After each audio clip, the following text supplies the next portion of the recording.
Hi everyone, my name is John Peebler. In this video, I'm going to be talking about basics of humane live trapping of free-roaming cats. Now my goal in this video is not to get into every single detail of cat trapping. There's a lot of nuance, there are a lot of different tips and tricks that you can try. There are a lot of things that come down to personal preference, which bait to use, which trap to use, trap size, all sorts of things. What I really want to focus on are the things that I believe are most universally true. And that for me comes down to two strategies and two techniques that if you follow will really help you to increase your catch rate regardless of what equipment you're using, and will really help you to have the best possible program that you can have. The first strategy really comes down to a simple phrase: treat every cat as though it's difficult to catch. We want to be focused on the cats that are most difficult to catch. Easy cats are easy to catch. That's just a fact. So for instance, if you have a group of 10 cats and you know there's 10 cats there and somebody has them on a feeding system and they have a place where they go to feed and they're there every day at 6 o'clock, that's fantastic. A lot of those cats will probably be relatively easy to catch if they've never been trapped before.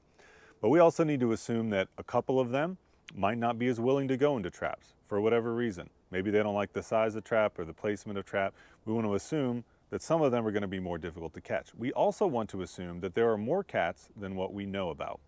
Let's assume there are a couple who are not comfortable coming into the social structure of cats that are in this colony, so they're not going to come in the whatever time feeding occurs. Maybe they come several hours later. Maybe they're more stressed and more anxious about being around people. So maybe they're just not going to be willing to come at the same time when the feeder is there or when you're there, especially if you're not the feeder, you're now the stranger with traps and things. So let's assume every cat's difficult to catch, and let's try to bring more traps than the number of cats we know are present. So if we know there's 10, let's bring at least 12 or 15 traps if that's at all possible. If that's not possible, let's bring the equivalent number of transfer cages or crates and let's transfer cats into those and free up our traps. So if you've got 10 cats to catch, you've got 6 traps, let's bring something like 6 or 8 carriers of some sort and transfer those cats out. Preferable to do that indoors or inside of a vehicle. If we can transfer the cats out of the traps, that's a whole nother training video. Let's make sure that we free up those traps and we keep trying to catch those more difficult to catch cats. The second strategy is for us to do as much prep work as we possibly can before we actually start trying to catch cats.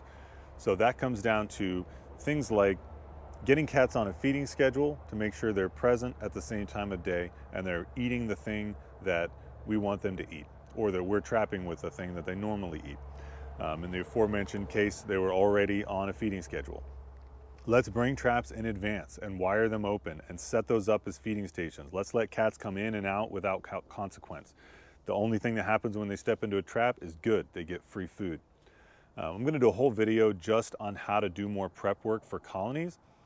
But just know that the more prep work you do, the higher your catch rate is. And our goal in any sort of TNR type management strategy has to be to catch the highest number of cats and to sterilize the highest number of cats possible in the least amount of time. The more cats there are remaining intact in a given colony, the harder it's going to be to manage that colony. We really want to do the work before we even ever start trapping any group of cats. Let's do prep work beforehand. Let's treat every cat as though it's difficult to catch, and let's get the highest catch rate we can, because if you've caught 10 cats and there's 2 left, those last 2 are going to be difficult to catch. It doesn't mean they're impossible, but it does mean a lot more work per cat. You're going to do things like drop trapping and bringing in larger traps and doing much more prep work before you try to catch those cats. That is possible. I'm going to talk about that in another video, but for now, those 2 strategies, let's make sure we treat every cat as though it's difficult to catch, and let's do as much prep work as we possibly can before we commence trapping. Those are the strategies, those are the sort of bigger picture things. Now there are 2 techniques, 2 specific physical things we should do that will really help us to increase our catch rate. So our first technique is, let's make sure our trap is up against an object. And that could be parallel, in this case to the small embankment. I could be parallel to this embankment, or I can be perpendicular to this embankment. Now some people I know swear by one versus the other. I think that they're pretty universally good, because what you're trying to do is get inside the head of the cat and prevent the trap from feeling like this isolated object that they're climbing into, because that can be scary. People can sneak up on them, whereas they can have safety when they're up against something and they don't feel like things can come in around them and behind them. It's just a psychological thing that we've seen pretty consistently. We're going to have a higher catch rate if we're up against an object. It doesn't mean that we can't catch cats by placing traps in the middle of parking lots or in the middle of sidewalks or whatever.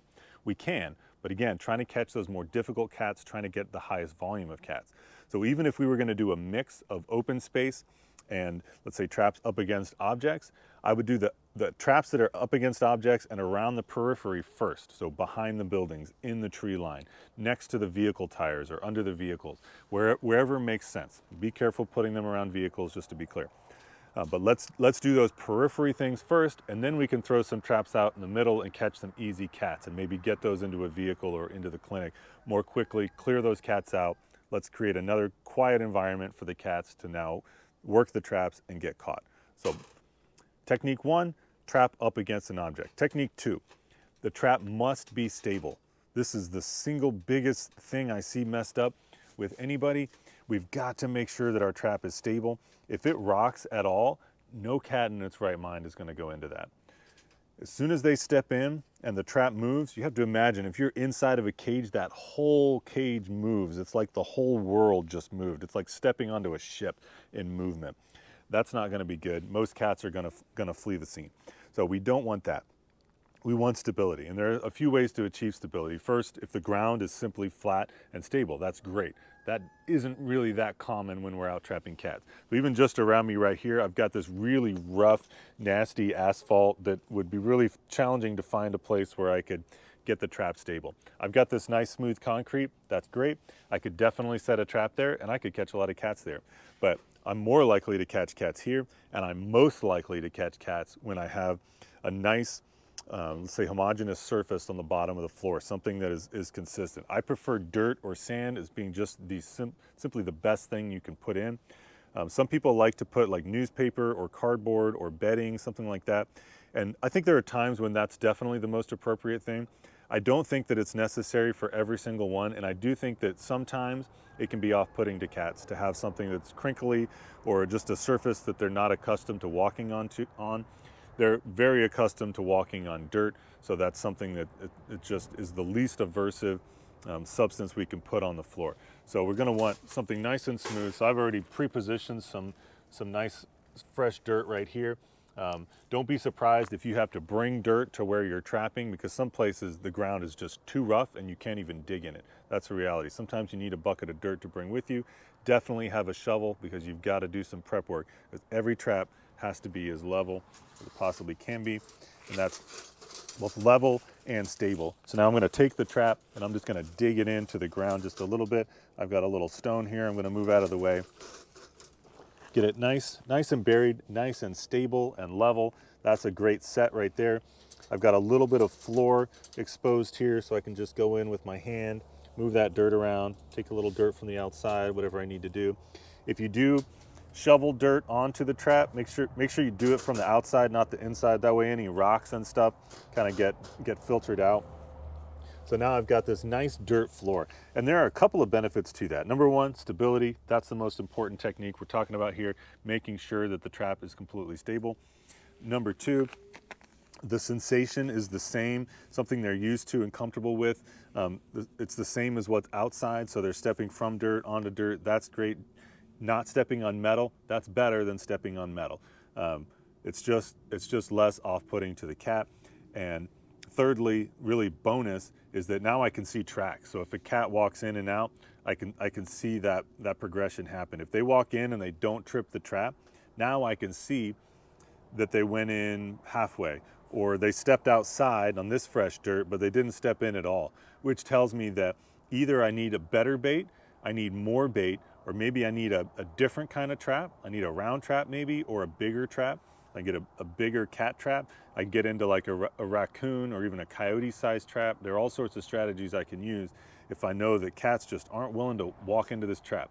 Why aren't they willing to walk into it? I may also have a problem with how clean the trap is. So there's just a lot of little things to think about, but that dirt can tell you a lot about what's going on around your trap without you having to physically see it. After that, just make sure that when you set it, you test the trap. You want to completely set the trap and test it with your finger. Don't walk away from the trap until you've done that, because a lot can go wrong with the linkage on any trap. It can get bent. You could have put too much dirt under the pan so that the cat can't actually push down. You also could have issues with grass here. Really common issue. A lot of grass will stop a gravity door trap right in its tracks, and it'll stop it right here, or the grass will bunch up right at the entrance, and you'll have a door that cat can now work and force its way out of. So make sure that you test the trap before you walk away from it. I think that's pretty important. Also, make sure that your back door is secured, whatever type of trap you've got. If you've got a back door, make sure that it's properly secured.